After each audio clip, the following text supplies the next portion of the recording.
Indian idol की बात कर रही हूँ। अपने लाइफ में मैं अपने लाइफ में कभी सीरियस नहीं होना चाहती हूँ। मेरे भाई बहन को जेल भेज दिया है, वो तो जेल में सड़ रहे हो। मेरे पापा ऑटो चलाते हैं। ऐसा कुछ नहीं होता है। तो बिग बॉस की ये सच्चाई है। Explain you reality of reality show. सब कुछ फेक होता है।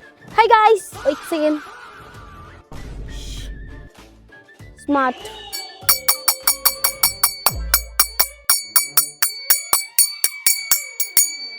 Hi guys, so today I'm going to explain you reality of reality shows. अगर मैंने इंग्लिश अच्छा बोला तो समझ गए होगे, नहीं तो नहीं समझे तो मेरी कोई गलती नहीं है, क्योंकि मेरी इंग्लिश और फ्लाइट का रफ्तार दोनों को ही पकड़ना और समझना मुश्किल ही नहीं नामुमकिन है।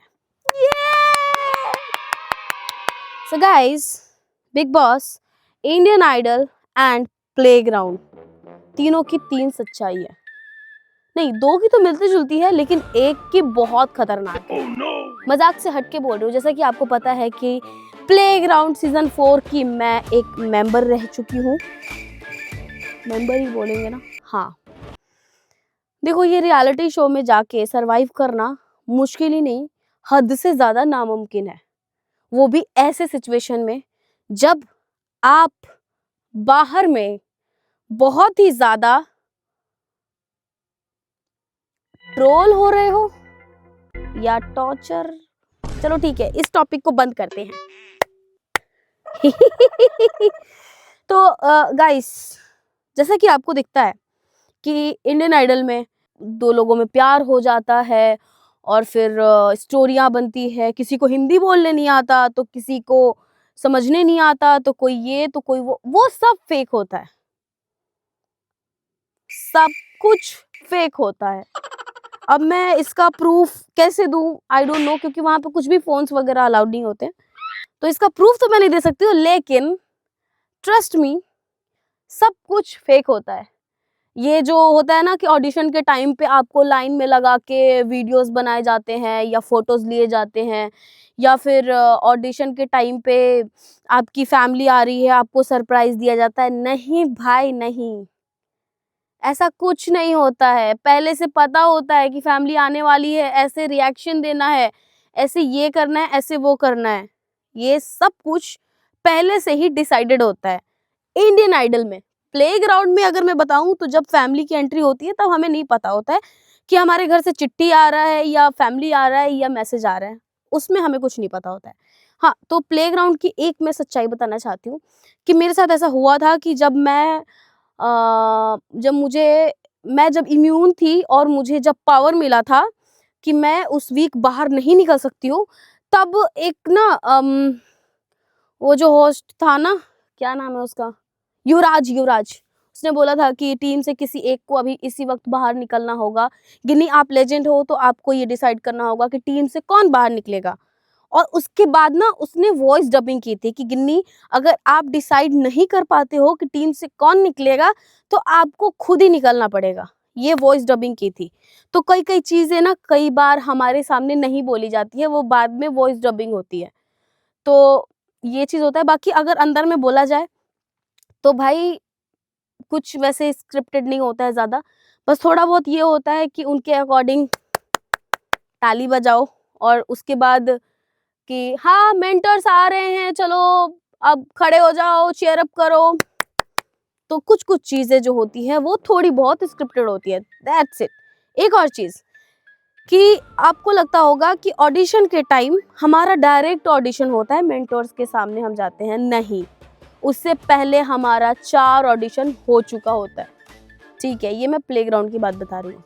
और रही बात इंडियन आइडल की, तो इंडियन आइडल में भी जब आप देखते हो कि जजेस के सामने लोग परफॉर्म कर रहे हैं, उससे पहले क्या होता है कि इंडियन आइडल की पूरी टीम उन बच्चों का म्यूजिक के साथ प्रैक्टिस कराती है एंड देन उसके बाद जजेस के सामने उनको पेश करती है।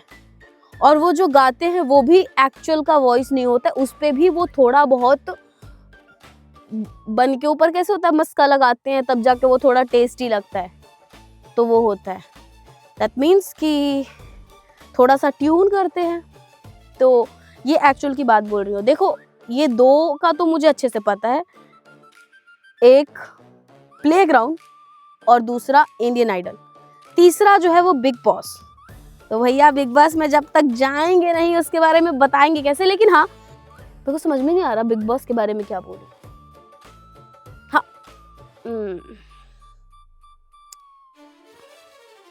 बात ये है ना कि बिग बॉस में मैं अब तक गई नहीं, तो कैसे बोलूं। हाँ लेकिन एक चीज़ बिग बॉस के बारे में मैं बोलना चाहती हूँ, वो ये है कि आप थप्पड़ मारो या कुछ गंदी हरकतें करो बार बार, तो आप बिग बॉस में से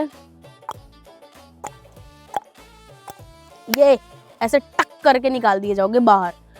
तो बिग बॉस की ये सच्चाई है। बाकी मैं वापस से बोलना चाहूँगी ये, हाँ इंडियन आइडल के सेट पे अगर मैं बोलूँ, जैसे अभी अभी इस वक्त के टाइम पे ये बादशाह जी, श्रेया घोषाल मैम और वो आशीष क्या है वो, मैं रियलिटी एक फैक्ट बता रही हूँ, वो जो टकले से है भाई वो इंसान, मतलब मैं क्या बोलूँ, मुझे बिल्कुल नहीं पसंद, मुझे बिल्कुल नहीं पसंद। मैं इसलिए नहीं बोल रही हूँ कि मैं उसमें जा चुकी हूँ। कोई गया था और मेरी एक दोस्त गई थी, मैं अब चलो सच्चाई बताती हूँ, मेरी एक फ्रेंड गई थी और भाई उसके साथ जो इन लोगों ने सलूक किया, वहाँ पे बजाबते एक रिलेशन बनाया जाता है एक लड़का और लड़की का, लाइक कि तुम दिखाओ अपनी केमिस्ट्री ताकि ऑडियंस अट्रैक्ट हो, और बहुत सारी चीज़ें होती है, बहुत मतलब बहुत सारी चीज़ें, बहुत कुछ ऐसा होता है जो बहुत फुल्ली स्क्रिप्टेड होता है। मैं इंडियन आइडल की बात कर रही हूँ, ठीक है? तो भाई ये कुछ-कुछ ऐसे शोज़ हैं, देखो comparing to Playground, Indian Idol भाई बहुत बेकार है, मैं सच बता रही हूँ, और मुझे ऐसा लगता है कि बस ये लास्ट ही है, इसके बाद ये शो शायद बंद ही हो जाए, क्योंकि वहाँ पे लोग सपने लेके जाते हैं लेकिन सिलेक्शन उनका ही होता है जो पहले से डिसाइडेड होता है कि हाँ भाई ये वो 10 तरीके की चीज़ें। तो एक्चुअल में ये फैक्ट होता है। और इंडियन आइडल में ना आप देखोगे कि ज़्यादातर हाँ एक और चीज़ मैं बता रही हूँ कि जैसे कि ना ऑडिशन के टाइम पे कुछ-कुछ कॉमेडी आते हैं, जो बहुत गंदा गाते हैं, बेकार गाते हैं।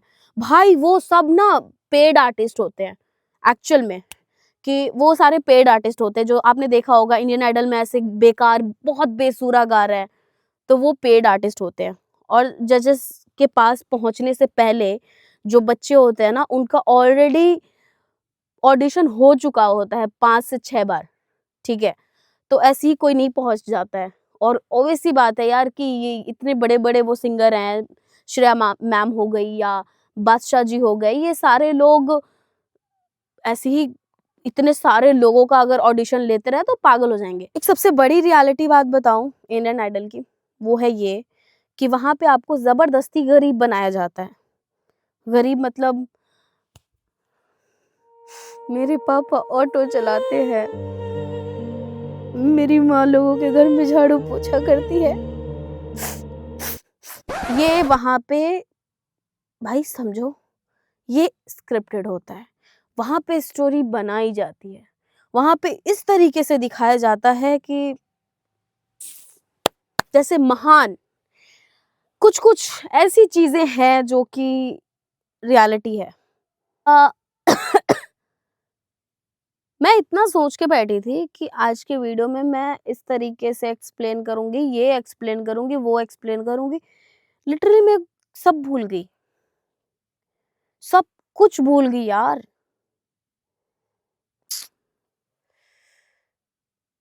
You know what? मैं आप लोगों के लिए एक काम देती हूँ अब। पता है आप क्या करते हैं? मैं ये वीडियो डालूँगी ना, उसके बाद आपको एक काम देते हैं कि कमेंट करके ना मुझसे सवाल पूछो कि ऐसा क्या होता है, वहाँ क्या होता है, वैसा क्या होता है? बहुत सारी चीज़ें। ये पूछो भाई पूछो। ख़ास करके ये 2 शोज़ के बारे में, प्लेग्राउंड और इंडियन आइडल।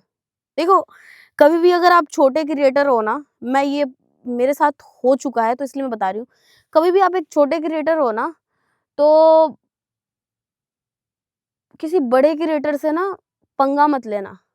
पंगा या फिर अगर बड़े क्रिएटर का भी गलती हो ना, तो वहाँ पे मतलब मैं ये बोलूँगी कि उसको कुछ जवाब मत देना या फिर उसके बात को वहाँ पे काटना मत।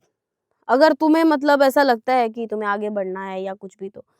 क्योंकि आपको कुछ एक थोड़ा-सा कहानी पता ही होगा कि जब मैं प्लेग्राउंड के अंदर गई थी तो किसी एक बड़े क्रिएटर ने मेरे ऊपर गंदा कमेंट पास किया था जिसके कारण बहुत बवाल हुआ था।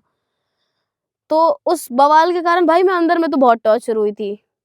अंदर में मतलब मेरे को बोला गया था, तेरे भाई-बहन को जेल भेज दिया है, वो तो जेल में सड़ रहे होंगे, वो तो ये, वो तो वो। भाई उस टाइम पे ना मैं मतलब फट गई थी ब्रेन से, बहुत ज़्यादा मैं टॉर्चर हुई थी। तो बहुत सारी ऐसी चीज़ें हैं ना जो आपको नहीं पता है। रियलिटी शो के पीछे एक बहुत बड़ा राज़ होता है। एक ऐसा राज़ होता है कि कुछ लोग एन्जॉय करते हैं, कुछ लोग टॉर्चर होते हैं। कुछ लोग बहुत दिमाग से खेलते हैं, कुछ दिल से खेलते हैं, टाइप्स ऑफ पीपल वो सारी चीज़ें होती हैं। तो मैं जितना मज़ाक-मज़ाक में रहती हूँ ना यार, मैं बस वैसे ही रहना चाहती हूँ अपने लाइफ़ में। मैं अपने लाइफ़ में कभी सीरियस नहीं होना चाहती हूँ। सीरियस लाइक जैसे होते हैं लोग, ठीक है? तो ठीक है, चिल रहना चाहिए इंसान को। बाकी आपको तो समझ में आ ही गया होगा कि मैं क्या बोलना चाह रही हूँ। अंदर में मुझे ये बोला ज़रूर गया था और मैं ऐसे कोई वो नहीं करना चाहती हूँ लाइक मतलब अम, मैं कुछ भी इस बात का बवाल नहीं बनाना चाहती हूँ, नहीं तो बेफ़ालतू में यार लोग मुझे बोलेंगे कि इसको ये चाहिए, वो चाहिए, फलना-ढिमका 10 तरीके की चीज़ें, लेकिन मैं जस्ट बता रही हूँ। क्योंकि अंदर में ना फ़ोन वगैरह कुछ भी हमें नहीं मिलता है।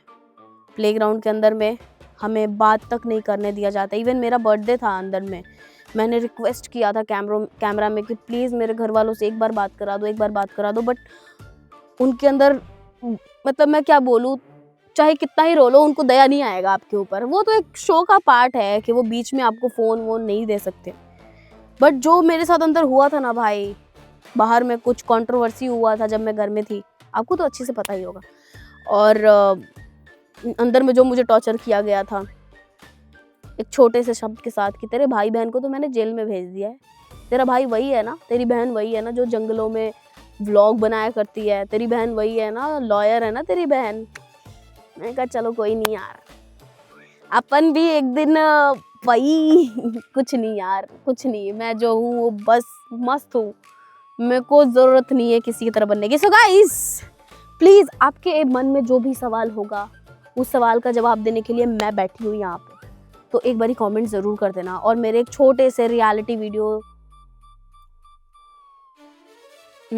फिर से लेते हैं इस क्लिप को, ओके? फिर से।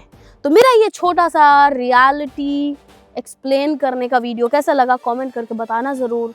And guys be real. आपको लगता है कि मेरे अंदर एटीट्यूड है? लगता है तो बहुत गलत लगता है क्योंकि मैं जो हूँ वो रियल हूँ। आप मेरे से जब तक मिले नहीं, एक सेकंड आगे की बात बोलूँगा चश्मा लगा के। आप मुझसे जब तक नहीं मिलते हो, आप मुझे जज मत किया करो। सो गाइस इस व्लॉग फिर से व्लॉग बोल दिया, ओप्स सॉरी। सो गाइस इस वीडियो को हम समाप्त करते हैं, मिलते हैं जल्द एक न्यू वीडियो के साथ। तब तक के लिए bye bye, love you, thanks for watching this video.